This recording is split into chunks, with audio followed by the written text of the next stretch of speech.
All right, y'all, let's wake it up, wake it up, wake it up. First, I would just like to preface this by saying that a lot of Olandria online content creators have already talked about this. Most notably, some of our editors have already pointed this out.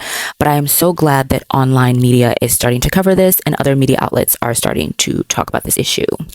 And by that, I mean this right here. Why Olandria Carthen is being targeted by concerning trolling disguised as care. And this is being covered, and this was written by online publication Feminegra. And I want to show you the next slide, which basically explains kind of what's going on and like why this is being discussed.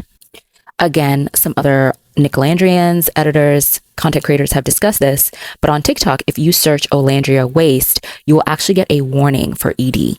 And this does not happen if you just search like snatched waist or model waist.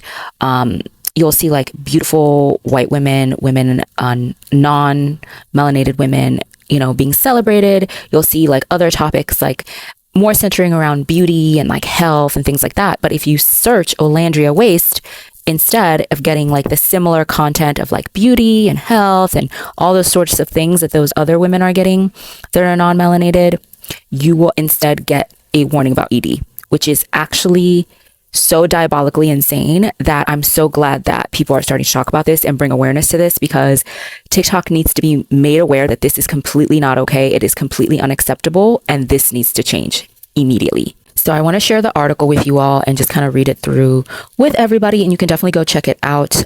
It's actually pretty easy to find. I just searched Feminegra and Olandria's name and it popped right up. Why Olandria Carthen is being targeted by concern trolling disguised as care. How concern trolling, racial double standards, and online policing turned confidence into controversy. When online backlash attached itself to Olandria Carthen, it did not arrive as open hostility. It arrived dressed as concern. Critics framed their commentary as care while accusing her of promoting eating disorders through a viral trend and a handful of posts about her waist. The evidence does not support that charge.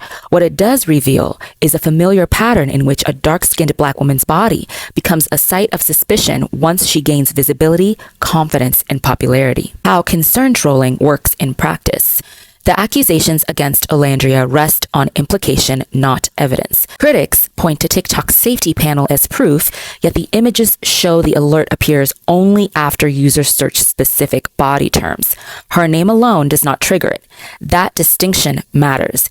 It shows how harm gets manufactured through selective searching and then reframed as care. This tactic is known as concern trolling. It occurs when criticism disguises itself as worry, using the language of protection to justify judgment, control, or harassment. The concern sounds reasonable, but it relies on exaggeration, selective evidence, and repetition rather than facts. You can't even search Olandria's waist on TikTok without a hotline warning now. All this because she did a trend? Searching Olandria's waist now produces a hotline warning.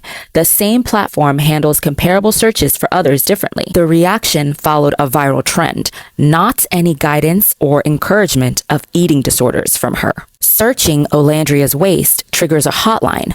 Searches for Eugenia Cooney, a white influencer long linked to extreme thinness, do not. Same platform, different rules. Olandria has also drawn a clear boundary. She does not share diet plans or weight loss routines. She has said she avoids that content to prevent negative influence. That stance undercuts claims of restriction or promotion. The criticism continues regardless. Concern trolling depends on repetition.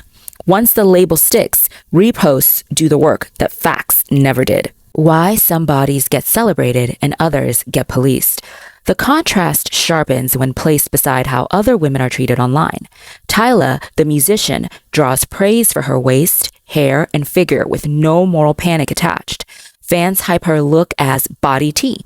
White influencers receive the same ease. Their posts read as style, confidence, or harmless inspiration. You see the contrast in these two social media posts. On the left states, Olandria is body checking online constantly, and people are looking up methods to starve themselves right now and using her, not Bella, as a reference. They should put a warning for both, but y'all not gonna use this as a way to deflect from the fact that Olandria is promoting EDs. Another user responded to that user saying this is anti-Black. black, by the way, with a thumbs up. Then you see the same user made a completely different post on the right using a white influencer stating, she's kind of my style inspo. It's like twee, but pink and hot. And then it looks like she reposted a different user's post, which originally said, Queen face card never declines. So this is the exact same user, right? This is the same person. But on the left-hand side, you see their anti-black post about Olandria, connecting her to eating disorders, right? This is so diabolical. And then you see her post on the right using the white influencer who, I'm sorry, I don't know who that is. I can't really see. And praising that white influencer's thinness. And it's just insane. It's just insane. Even black women can uphold white beauty norms by policing Olandria's body while praising the same look on white women. Exactly what this user did. Okay. Olandria receives a different response. The criticisms show how quickly her body becomes framed as a problem. Critics question her mental health, warn of career ruin, and cast her visibility as harmful. Race and tone sit at the center of that shift. Light-skinned and white women can celebrate their bodies without alarm. A dark-skinned black woman celebrating her natural body gets recast as a threat. The contrast sits in plain sight, even when people try to argue otherwise. For some audiences, a woman with Olandria's features is not meant to exist comfortably or visibly. That logic surfaces even within black spaces, where narrow beauty rules still dominate.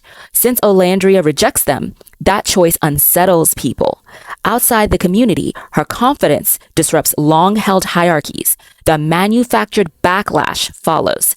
Her success keeps exposing the bias driving it. Popularity invites punishment when control fails. Olandria's success after reality television sharpened the hostility around her. She emerged as one of the most popular figures from her season.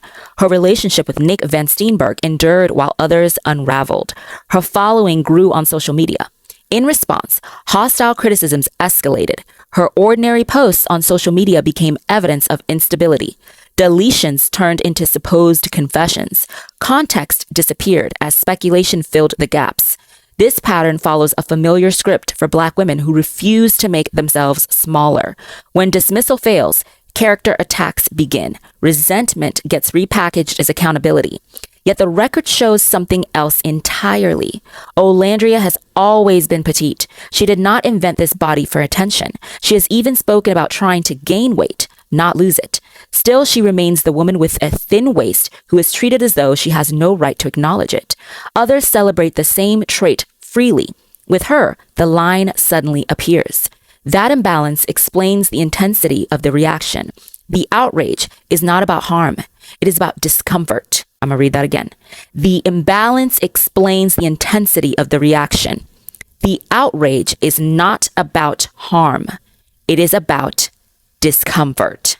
A black woman who fits no approved box, who succeeds without dimming her light to make others comfortable, and who refuses to accept invented guilt unsettles people.